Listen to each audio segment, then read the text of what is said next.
नमस्कार। भारतीय संविधान की प्रस्तावना का ये हमारा आखिरी वीडियो लेक्चर है जिसमें हम सुप्रीम कोर्ट के जो प्रमुख डिसीजन लिए हैं उन्होंने उनके आधार पर 3 महत्वपूर्ण प्रश्नों के जवाब पर हम चर्चा करेंगे। पहला सवाल है कि क्या प्रस्तावना संविधान का हिस्सा है या नहीं। दूसरा सवाल, क्या इसे संशोधित किया जा सकता है। तीसरा सवाल, क्या संविधान की व्याख्या करता है। ये तीनों सवाल ही प्रस्तावना की भूमिका को लेकर महत्वपूर्ण हैं कि इसका पार्ट है या नहीं। अगर पार्ट है तो क्या उसको संशोधित किया जा सकता है, और संविधान किस हद तक संविधान की व्याख्या करता है। क्या संविधान में कुछ उपबंधों को इसकी व्याख्या के अनुसार चेंज भी किया जा सकता है या नहीं।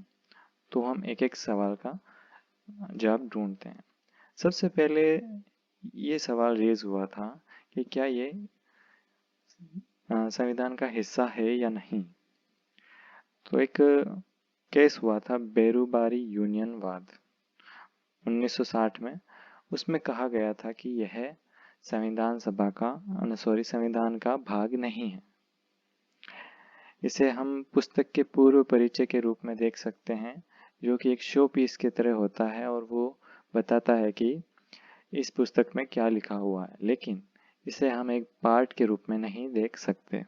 और सुप्रीम कोर्ट ने ये डिसीजन लिया था यूएसए के संविधान के तर्ज पर, क्योंकि वहाँ के संविधान में जो प्रस्तावना है उसका सिर्फ इतना ही यूज है कि वो एक पुस्तक के पूर्व परिचय के रूप में इंट्रोडक्शन करवाता है संविधान का, और इसके अलावा कुछ नहीं है।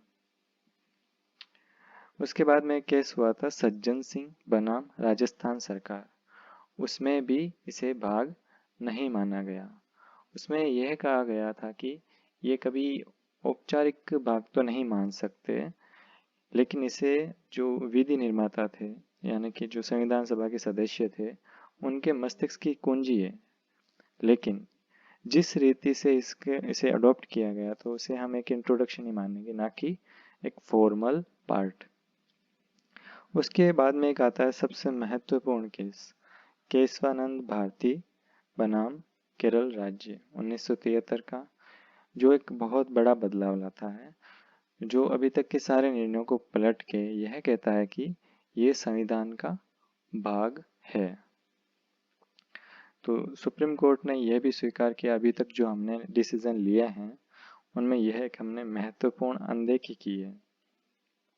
वो अनदेखी ये है कि यह एक पार्ट है और हमने इसे पार्ट के रूप में नहीं माना है।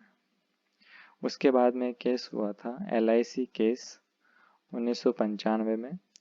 उसे एकीकृत भाग माना गया, इसका आंतरिक हिस्सा माना गया कि यह संविधान का आंतरिक हिस्सा है, यह संविधान का एकीकृत भाग है, इसे अलग से नहीं देख सकते और अलग नहीं किया जा सकता।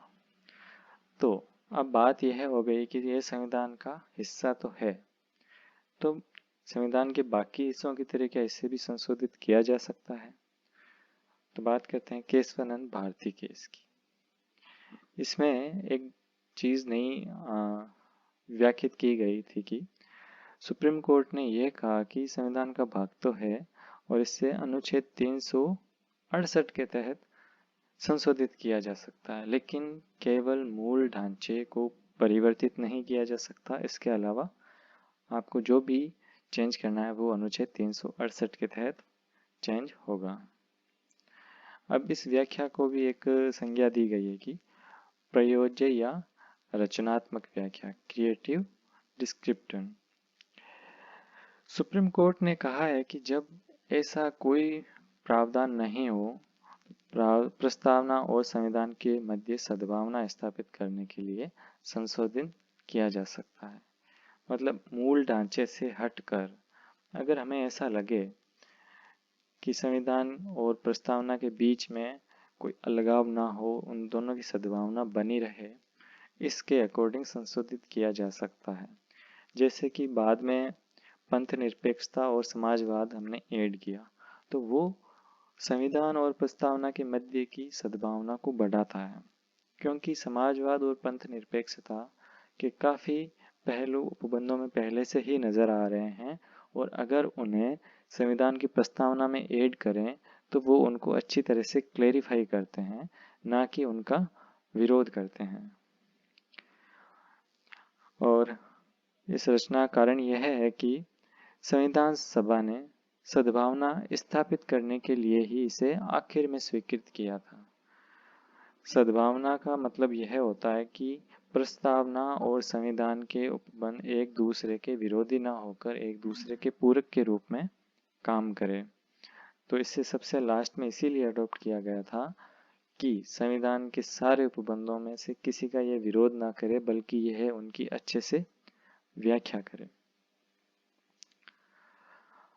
संविधान का एक भाग होने के कारण ही 42वें संशोधन 1976 को इसमें संशोधन किया गया था और समाजवादी, पंथ निरपेक्ष और अखंडता जैसे शब्द जोड़े गए।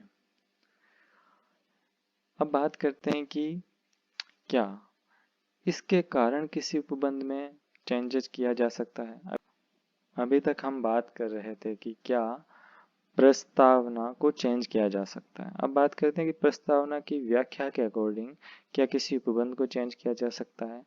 तो यह मैटर उठा था इंदिरा गांधी बनाम राजनारायण।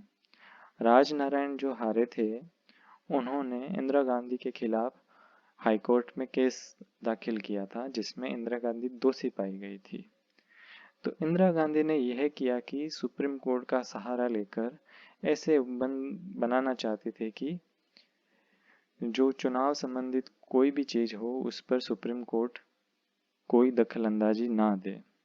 तो उस समय निर्णय लिया गया था कि इलाहाबाद हाई कोर्ट का कि आप मूल ढांचे में परिवर्तन नहीं कर सकते।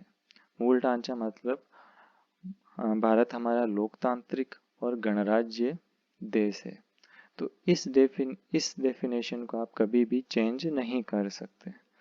तो अगर आप दोषी पाए गए हैं तो आपको हटना पड़ेगा। लेकिन सुप्रीम कोर्ट ने थोड़े दिनों के लिए उन्हें बने रहने की इजाज़त दे दी थी और इसी के बाद उन्होंने आपातकाल घोषणा की थी ताकि वो अपनी कुर्सी पर लंबे समय तक बनी रहें।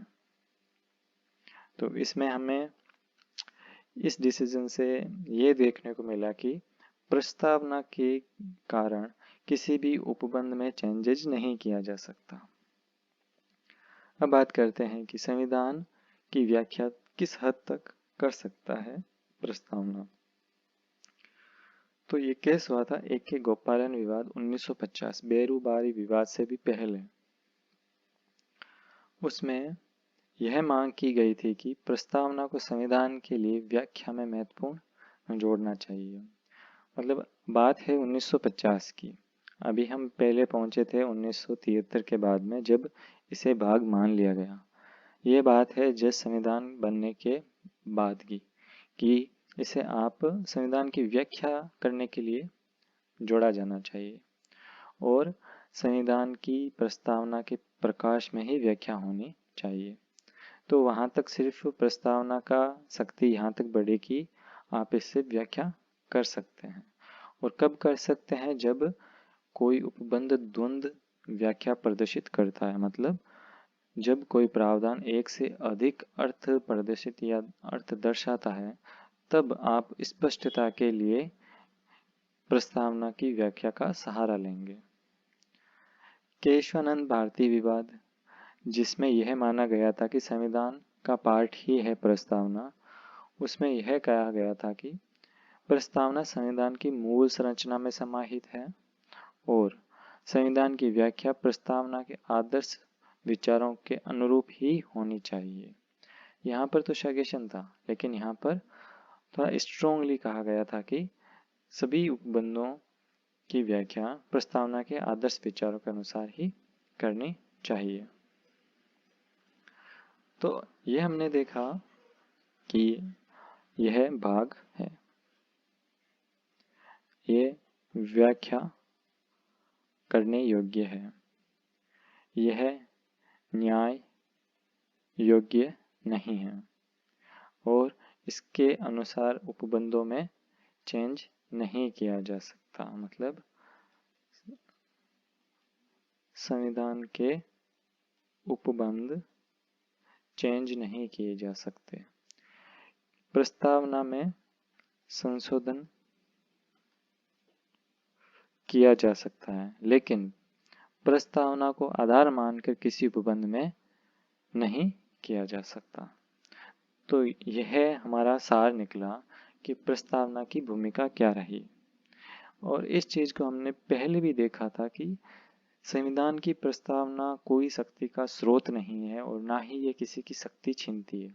इसका मूल काम यह है व्याख्या करना, इंट्रोडक्शन देना और सद्भावना पैदा करना संविधान और खुद प्रस्तावना के मध्य। तो इसी वीडियो लेक्चर के साथ में प्रस्तावना से संबंधित कंप्लीट मटेरियल कंप्लीट हो चुका है और अब हम शुरू करेंगे मूल अधिकार। क्योंकि इससे पहले जो भाग 1 है संघ और संघ का क्षेत्र, वो नहीं करेंगे और नागरिकता नहीं करेंगे, क्योंकि ये दोनों चीज़ें किसी भी कॉम्पिटिटिव एग्जाम के लिए इतना इम्पोर्टेंट भाग नहीं रखती। और स्पेशली अगर हम बात करें राजस्थान से संबंधित किसी भी एग्जाम में, तो ये दो चीज़ें कभी नहीं पूछी जाती। सबसे ज़्यादा चीज़ें प्रस्तावना से, प्रस्तावना और मूल अधिकार, नीति निर्देशक तत्व और मूल कर्तव्य, जो कि हमने जब याद किया था तो ये भागों का पहला सेक्शन था।